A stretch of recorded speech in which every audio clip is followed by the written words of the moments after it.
कल एलएनएमयू में जेएनयू जैसा माहौल था।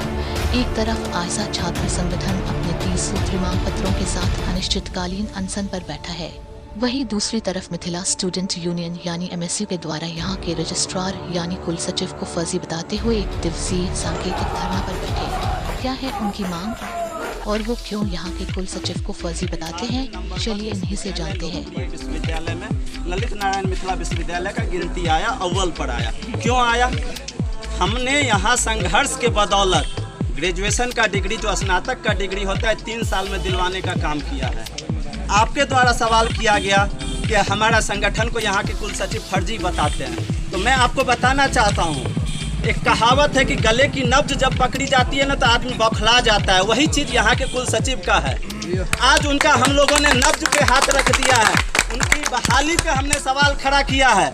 उनकी बहाली पे हमने सवाल किया है। उनके बहाली और जिस महाविद्यालय में ये गए हैं वहाँ ये भ्रष्टाचार के लोलुपता में पाए गए हैं, संलिग्न पाए गए हैं। इसलिए मैं दावे के साथ कहता हूं, मिथिला स्टूडेंट यूनियन शुरू से पारदर्शी संगठन है और जो कि क्षेत्र और छात्र के हित में काम करते आ रहा है। मेरे पास रजिस्ट्रेशन नंबर है। 6 साल जब हमने यहाँ स्नातक की डिग्री 3 साल में दिलवाने का काम किया, उस टाइम कहा गया कि हम फर्जी संगठन है।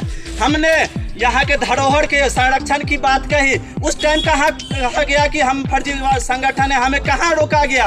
क्यों नहीं रोका गया?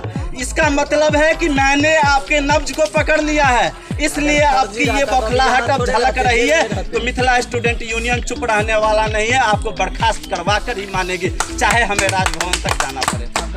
गोपाल चौधरी, राष्ट्रीय महासचिव, मिथिला स्टूडेंट यूनियन। स्टेशन हुआ है, देख लीजिए, मैं रजिस्ट्रेशन नंबर देने को तैयार हूँ, तो मैं कहाँ से फर्जीवाड़ा हूँ। लेकिन उन पे जो ये आरोप लगा हुआ है, जो मिल्लत कॉलेज लगाई हुई है, जो राजभवन से उनके ऊपर आरोप का, प्रत्यारोप का, वो परिवादवाद का पत्र आया है, उनके ऊपर जो ललित नारायण मिथिला विश्वविद्यालय ने जो आरोप लगाई है, मैं नहीं कह रहा जो कुल सचिव फर्जी है, ये ललित नारायण मिथिला विश्वविद्यालय कह रही है। जो वर्तमान जो कुल सचिव है वो फर्जीवाड़ा तरीके से कुल सचिव बने हैं। आपकी आवाज को बुलंद करने को कहीं ना कहीं दबाया जा रहा है कि फर्जी संगठन हमारे विरुद्ध आवाज बुलंद कर रही है। तो क्या कहना चाहते हैं? बिल्कुल, हम लोग जो आंदोलन के माध्यम से इन पे जो लगा हुआ आरोप है, उनको कहना चाह रहे हैं जो जांच कमेटी बैठा करके तत्काल इनको बर्खास्त किया जाए। तो हम लोगों की आवाज को दबाने के लिए ये लोग चाह रहे हैं, जो मिथिला स्टूडेंट यूनियन जो हमारे खिलाफ क्रांति बोल चुका है, उसके आवाज को दबा दिया जाए और उसे फर्जीवाड़ा तरीके से विरोध करके हम कहीं सेटलमेंट कर दे। ये मिथिला स्टूडेंट यूनियन नहीं करने वाली है। ये मिथिला स्टूडेंट यूनियन विश्वविद्यालय में परिवर्तन के लिए जाने जाती है और मुश्ताक अहमद को हटा करके एक बार फिर से परिवर्तन की लहर को दिखाएगी।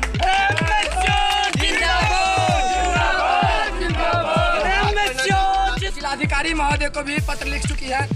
जिलाधिकारी महोदय द्वारा आश्वासन दिया गया है, जो हम राजभवन को पत्र लिख रहे हैं। अगर राजभवन इस पे कोई कार्रवाई नहीं करती है विगत 1 माह के अंदर, तो मिथिला स्टूडेंट यूनियन एक नए आगाज के साथ राजभवन का घेराव करेगी, जिसके उत्तरदायी